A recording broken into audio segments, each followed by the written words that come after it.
মুসলিম বিশ্বের মহানায়ক, মুসলিম সাম্রাজ্যের অন্যতম রাহবার,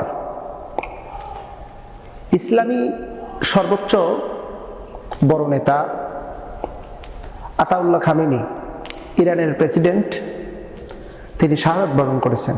ইন্না লিল্লাহি ওয়া ইন্না ইলাইহি রাজিউন। আমরা মর্মাহত। এভাবে আর কতজন বিশ্ব নেতাদেরকে আমরা হারাবো? আমেরিকা, ইসরায়েল যৌথভাবে তারা হামলা করতেছে ইরানের উপরে। আর একটি হামলা এসে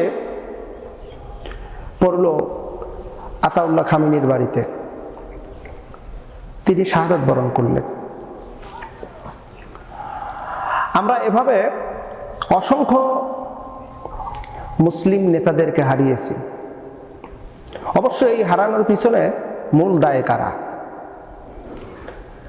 পৃথিবীর সবচেয়ে পরাশক্তির অধিকারী হলো মুসলিমরা, কিন্তু আজ মুসলমানরা কেন লাঞ্ছিত, কেন অপমানিত? এই বিষয়টা নিয়ে যদি আমরা চিন্তা ফিকির করি, তাহলে এর জবাব আসবে আমরা মুসলমান মুনাফিকতার কবলের মধ্যে পড়ে আছি। আমাদের চাই হলো শান শওকত, আমাদের চাই হলো ক্ষমতা, আমাদের চাই হলো উচ্চ বিলাসিতা, যার কারণে আজকে আমরা এই পৃথিবী থেকে, এই পৃথিবীর মধ্যে মুসলিম নেতৃত্ব শূন্য হয়ে পড়তেছে। মুয়াম্মার গাদ্দাফি গেল, ইরাকের প্রেসিডেন্ট সাদ্দাম হোসেন গেল, এরপরে এই ইরানের আরেকজন নেতাকেও কিন্তু আমরা হারিয়েছি। এভাবে ধীরে ধীরে লেবানন, সিরিয়া, তুরস্ক, এরপর হচ্ছিল আপনার ইরাক, আবার এখন হারালাম ইরান। অলরেডি এই আতাউল্লাহ খামেনি তিনি ইন্তেকাল করাতে অলরেডি কিন্তু সোশ্যাল মিডিয়াতে একটা আলোচনা শুরু হয়ে গেছে। আহলে হাদিসের কিছু ব্যক্তিরা আলহামদুলিল্লাহ শুকরিয়া আদায় করতেছে। কি শুকরিয়া আদায় করতেছে? বলতেছে যে ইরান, এই আতাউল্লাহ খামেনি তারা হলো শিয়া, আর শিয়ারা তো মুসলমান না, তারা কাফের। আমি বলি, ভাই এত বড় কথা আপনি কেন কিভাবে বলতে পারেন? হ্যাঁ, শিয়াদের মধ্যে কঠোরপন্থী শিয়া যারা, তারা কাফের। শিয়াদের মধ্যে এটা আকীদার একটু সমস্যা, কিন্তু তারা তো ইমানদার, তারা তো মুসলিম। আকীদা একটু ত্রুটি বিচ্ছুতি থাকতেই পারে। আল্লামা সাঈদী রাহিমাহুল্লাহ তিনি তার জীবদ্দশায় মাহফিলে তিনি কথা বলতে গিয়ে, আলোচনা করতে গিয়ে তিনি আতাউল্লাহ খামেনির কথা বলেছেন। পৃথিবীর ভিতরে সর্বশ্রেষ্ঠ একজন মহানায়ক, আমেরিকার কথার জবাব তিনি কঠোরভাবে দিয়েছেন। বিষয়টা ঘটনাটি কিরকম? ঘটনাটি ছিল আমেরিকার কিছু আর্মিদেরকে আটক করেছিল ইরান।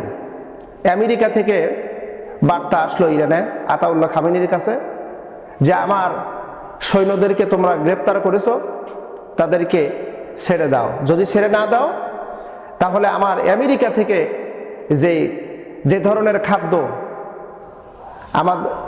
ইরানে যায়, আমি সেই খাদ্যগুলো আমি বন্ধ করে দেব, ইরানে কোনো খাদ্য ঢুকতে দেবো না। তখন আতাউল্লাহ খামেনি জবাব দিয়েছিলেন যে তুমি খাদ্যের ভয় কাদেরকে দেখাও? আমরা সেই মুসলিম যারা বছরে একটা মাস না খেয়ে থেকে আমরা সংগ্রাম করতে পারি। বছরে একটা মাস আমরা না খেয়ে থাকার আমাদের অভ্যাস আছে, আমাদেরকে খাবারের দেখায় কোনো লাভ হবে না। এই আলোচনাটি আল্লামা সাঈদী দীর্ঘদিন পূর্বে তিনি করে গিয়েছিলেন। প্রিয় বন্ধুরা, সেই আতাউল্লাহ খামেনি যা আমেরিকার ওই রক্তচক্ষুকে তিনি ভয় পাননি, ইসরায়েলকে ভয় পায়নি, তিনি একাই সংগ্রাম করে গেছেন, লড়ে গেছেন। আজকে দেখেন, আমরা যদিও কিছু ঘটনা দেখতে পারলাম, যেমন দুবাই, লেবানন, মধ্যপ্রাচ্যের ইসলামী রাষ্ট্রের অনেকগুলো জায়গাতে আমেরিকার বিশেষ কিছু ঘাঁটি স্থাপনা করা হয়েছে।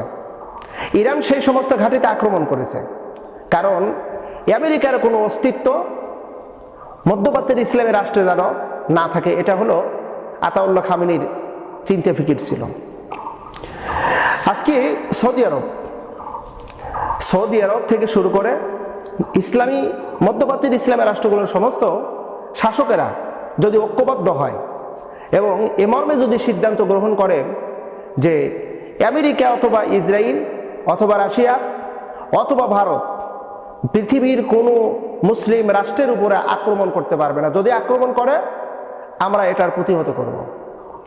এই মুসলিম শাসকরা যদি এক হতো তাহলে আমেরিকা কেন, রাশিয়া কেন, ওই ইসরায়েল কেন, ভারত কেন কোনো মুসলিম রাষ্ট্রের উপরে অন্যায়ভাবে হামলা করার দুঃসাহস দেখাতে পারত না।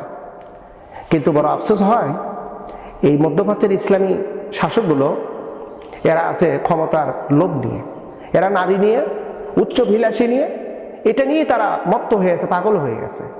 আর এদিকে মুসলমান যারাই একটু সৎ সাহস নিয়ে, যারাই অন্যায়ের প্রতিবাদ করার উদ্দেশ্যে মাথা উঁচু করে দাঁড়াচ্ছে, তখনই ওই মাথাটাকে পৃথিবী থেকে আউট করার ব্যাপক পরিকল্পনা করতেছে।